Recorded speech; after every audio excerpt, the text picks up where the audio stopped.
Hi Zach, sorry to hear you're having trouble, but thank you for reaching out. Here are the problems that you got incorrect on your 2 attempts on the 5.4 check for understanding.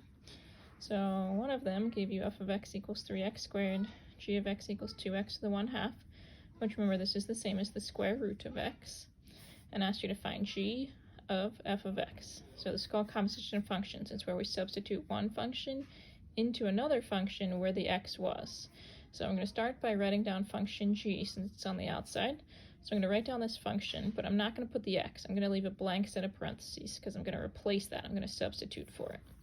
So I put down 2, my blank set of parentheses, to the 1/2 power, because function g says 2 times some input to the 1/2. And I'm going to substitute in place of that input the f of x function. So this f of x function is what's going in where the x was, so it's going to go right in here. So 3x squared goes in there, and it all has to be raised to the 1/2 power. So I've got my 2 on the outside, and now I'm going to have 3 to the 1/2, because this has to be applied to both the 3 and the x squared. Now when I apply it to the x, when you have power of a power, you multiply your exponents. Half of 2, or 1/2 times 2, is 1, so I'm just going to get x to the first power. So 3 to the 1/2 power means the square root of 3. This is just x to the first, so I'm going to bring the x to the first out front with the 2 to the first. We've got 2x square root of 3, and that would be g of f of x. Similar one, they gave you u of x was the square root of 4x minus 1, v of x was x minus 5. They want you to find u of v of x, so we're going to substitute function v of x into u where the x was and simplify, and then we have to tell them what the domain would be.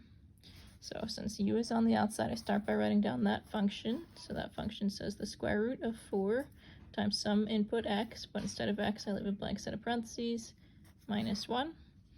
And what they're telling me to put in there where the x was is the v of x function, which is this. So this goes in where the x had been. So I put in 4x minus 5, and now I have to simplify. So I distribute the 4, so I get 4x minus 20 minus 1. So I get the square root of 4x minus 21. So that's what u of v of x is, the square root of 4x minus 21. For domain, the issue is it's a square root. I can only have positive values under here. If I get a negative under here, like if I would end up with a square root of -1, that's imaginary. That's the imaginary value I. So I can't have negatives underneath. So I take what's under my even root, my square root, and I say it has to stay positive. Positive means that it's bigger than or equal to 0. As soon as we drop below 0, we're in the negatives, which would give us imaginary answers. So if 4x minus 21 has to be bigger than or equal to 0, I add 21. I get 4x is greater than or equal to 21, and then I divide by 4, so I get x greater than or equal to 21 over 4. So in interval notation, I start at 21/4, and I go up to infinity because I want everything bigger than it. And because it can equal it, I put a square edge bracket around it. Remember, infinity always gets the rounded parenthesis because you can't equal it. So for that problem, the domain would be 21/4 to infinity, or anything bigger than or equal to 21/4. The next one, they gave you f of x equal to x squared minus 1, g of x equal to x squared plus 3, and asked you to find f of g of x. So maybe this notation was confusing. Open circle means composition, so it means f composed with g of x, or in other words, put g of x into f. So replace the x in f of x with the g of x function. So I'm going to write down function f, since it's on the outside. That says something squared minus 1.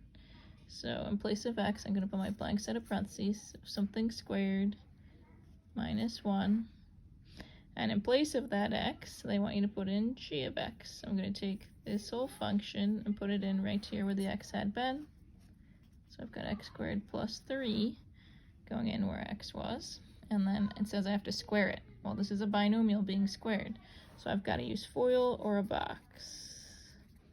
So if you like FOIL, you write it out 2 times. First times first, you get x to the 4th, because when you multiply the same base, you add exponents. So 2 plus 2 gives you 4. For the outside, you've got 3x squared. For the inside, you'll also get 3x squared. And then for last, 3 times 3 gives you 9. So you'll have x to the 4th plus 6x squared plus 9. And then you still have the minus 1. And remember, you could have done it with a box if you preferred. You'd get the same thing. You could have done x squared plus 3, x squared plus 3, like that in a generic rectangle if you prefer, rather than FOIL. But you'll come out with this same expression. That would simplify to x to the 4th plus 6x squared plus 9. And then we have this minus 1. So you'll have x to the 4th plus 6x squared plus 8. And that would be f of g of x. Two more.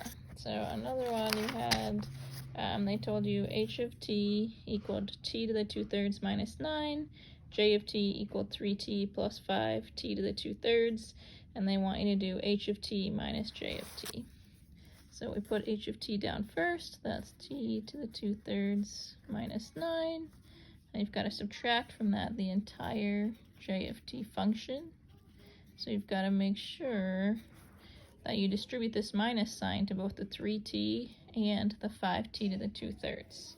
So you'll end up with t to the 2/3 minus 9, because that was the h of t.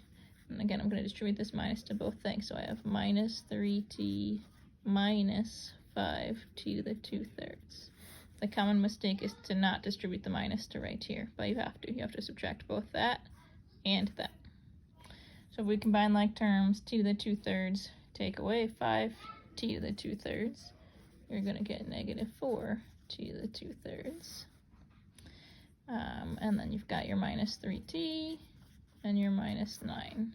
There aren't any more like terms, so I just put it in standard form, descending order. Last one, you've got f of x equals 3x squared, g of x equals 2x to the 1/2.